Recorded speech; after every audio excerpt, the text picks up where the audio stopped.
Hey guys, welcome back to my channel, this Cobb house. The channel all about building modern, non-toxic Cobb homes. And in this video, I'm going to be speaking about building Cobb homes in the southeast United States. And in my opinion and experience so far, Cobb does extremely well here in the southeast, but not just limited to the southeast. But here I want to specifically talk about how Cobb does really well in hot, humid climates. Climates that get a lot of rainfall, they're very wet. Cobb actually does very well in these kind of climates, contrary to misconceptions. Cobb, yes, water can damage Cobb, but Cobb has special properties too that buffer against water damage. And if we compare a Cobb home to a conventional wood stick frame home, Cobb does so much better in these wet climates. So a lot of people are afraid that humidity is going to damage Cobb or cause problems inside a Cobb home. Actually, the opposite is true. Cobb is made of soil, and a soil-based wall, such as a Cobb wall, has something called hydric buffering. It's actually able to absorb that humidity into the wall and then sort of naturally regulate it and then release that humidity out of the wall. So instead of all that humidity just getting trapped inside your structure, especially this happens with a conventional home made of 2x4s, and then all your walls are covered in plastic, that humidity just gets trapped inside that bubble and it can't really escape easily. It doesn't absorb into the walls like it does with Cobb, because Cobb has hydric buffering. So a conventional home has a serious problem with humidity unless you have fans and air conditioning and all that. You're not gonna be comfortable inside a conventionally stick frame built home unless you have those systems running constantly. Now with a Cobb home, you have the natural humidity regulation with the hydric buffering, and so that indoor space is going to be a lot more comfortable even if you're not running any kind of fans or AC or air transfer systems. So Cobb is able to naturally regulate humidity, can cut down on your power bills and your energy use, things like that. Now let's also talk about thermal mass.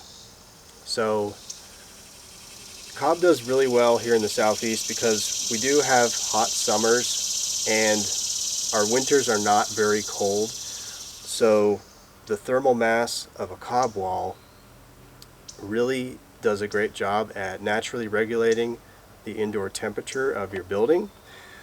So in the summertime, when it's really hot outside, the Cobb walls are going to buffer against that heat and keep it cool on the inside naturally, without the need for all the AC and the fans and such. In the winter time, because it doesn't get very cold, the thermal mass can still act as a buffer and absorb. It actually absorbs the sunlight during the winter and then can store that heat in the walls and re-release that heat to the inside of your structure, warming the inside of your structure. So because we don't have very cold winters here in the southeast, it does well.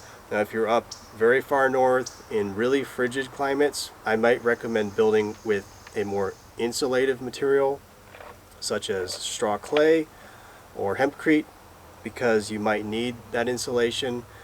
Thermal mass can only buffer so far, and a Cobb building can get extremely cold in those extremely cold climates. So that's another topic for another video. But what we're looking at here mainly is the hydric buffering ability and the thermal mass ability of a Cobb home. They're really going to help you here in the southeast, especially but pretty much anywhere where it's hot summers, not super cold winters, you get a lot of rainfall. It's a wet climate. It's a lot of humidity. That's where Cobb, in my opinion and experience, really shine. So let me touch on water damage as well, because a lot of people are afraid that a Cobb home is not going to do well in a wet climate. And it really all depends on how well built your structure is, if you build it properly or not. A lot of people have built Cobb structures the wrong way, and so they have been damaged by water.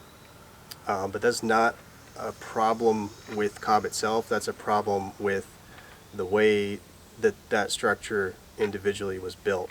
Usually a foundation problem or a roofing problem, or just could be a lot of different things. So there's a lot that you have to, it's actually not complicated, but there are a list of things you need to take into account to build a Cobb home properly.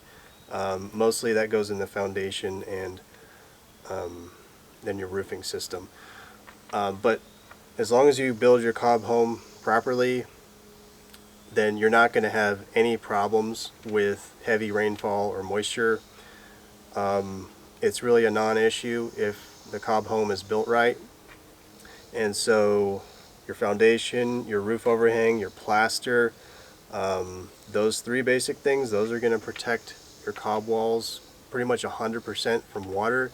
And then if any water does penetrate into the Cobb wall, Cobb is just amazing at getting water out. It's going to dry out. And so the rate of water getting into your wall is not going to be nearly high enough to cause any damage. If any water does penetrate the wall, it's just going to dry right back out. So a properly built Cobb home in a wet, humid environment, as long as it's built right, it can last for hundreds of years. So don't be discouraged or think that you can't build a Cobb home in a wet, humid environment. Those are actually probably some of the best places to take advantage of a Cobb home, because they're really going to interact with that environment and help you create a more comfortable living space. So I hope you guys found this video informative and helpful. Please leave a like down below, comment, and subscribe to my channel for more videos. Thanks for watching.